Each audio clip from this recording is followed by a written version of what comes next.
Hey folks, welcome back to the Transplant Helper again today. My name is Jim Merle, and as you can probably hear in my voice already, I have not joined a famous radio program or anything like that, not on a famous podcast.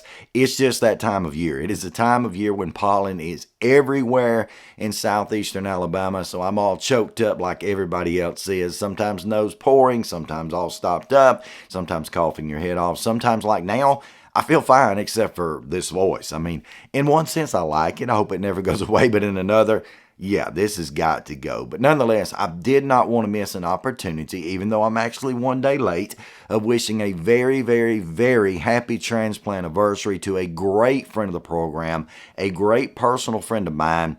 Her name is Olivia Stanley. Now, Olivia received the gift of life back 5 years ago on yesterday, so that was March the 5th, 2023. She received the wonderful gift of life back 5 years ago on yesterday, and it has been an absolute blessing to know her since. I still remember so many details from her transplant process, even way back before her transplant when she gave me a random call one night. My wife was out working late, and I was here with 3 little babies plus a couple of other older children, and I was struggling. But Olivia called. I answered the call. She basically needed some advice. She was afraid that she might be facing heart transplant at some point, and she just simply wanted some advice as to what to do about that and how to handle that. So I was able to help her out a little bit on that day, and then later on, a couple of weeks later, both she, myself, and her mother Alice sat down and we met over at UAB Hospital, kind of in a waiting room over that way, Kirkland Clinic specifically, and talked for a long, long time and got to know each other.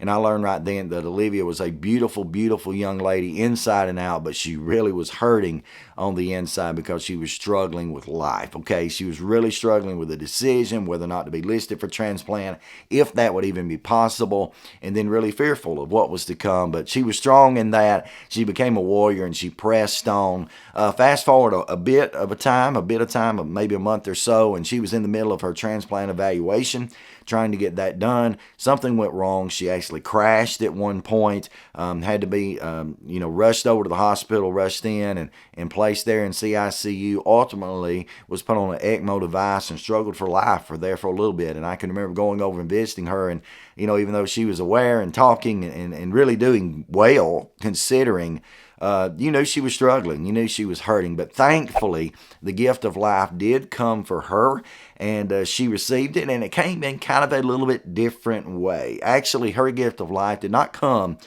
quite as randomly as most of ours does. She actually received what is known as a directed donation, which means that someone specifically, when their loved one is struggling with life and about to pass and they're considering organ donation, they can in turn, if they know of someone specifically who could use that or some of those other organs, they can do that. And a friend of a friend, Olivia actually had a roommate, kind of a curtain mate to her and their family that was next door. They knew about Olivia and her situation, and so they reached out to this family, vice versa. And long story short, she's told it on one of the programs before. I'll link it up here in the description below. But basically, they said, yes, we want Olivia to get this heart if it is a match. And it was. Thanks be to God. God just proved himself in that. And I'm so thankful that she did receive that wonderful gift. Now, there have been some bumps in the road since then. Olivia, I know you've had your challenges and different things you've had to deal with. But all of that is kind of minor in comparison to what we were facing otherwise. And I mean by that we, as in you and me and all of us transplant recipients, all of us who were potential for that, who were in failure. But I'm so thankful that your gift came, and I'm especially thankful that you have done so well since then in being able to get back to life, or even getting more of your life than you ever had, and just being able to live the way that you desire to live. And I'm so thankful for that. In addition to that, Olivia not only being a great friend, but I got to know well her family, particularly her new husband, Jacob, who I was a participant in their wedding. I actually stood there and kind of married those two. And we had a wonderful time on that day. It was a beautiful thing to see a dream of hers come to reality. They had been engaged for a long time and was just trying to get through the process of transplant. And it worked. It all worked out for the best, and I know for the glory of God. But I got to meet not only her extended family and others, but also tons of friends there at the wedding and other situations. And I tell you what, you, Olivia, are supported by some of the greatest people in the world. No argument, no doubt about it. And I think all of us could benefit from having friends and family members who are so supportive and loving as yours. But even though I'm a day late, I was very busy yesterday doing some things that I couldn't get away.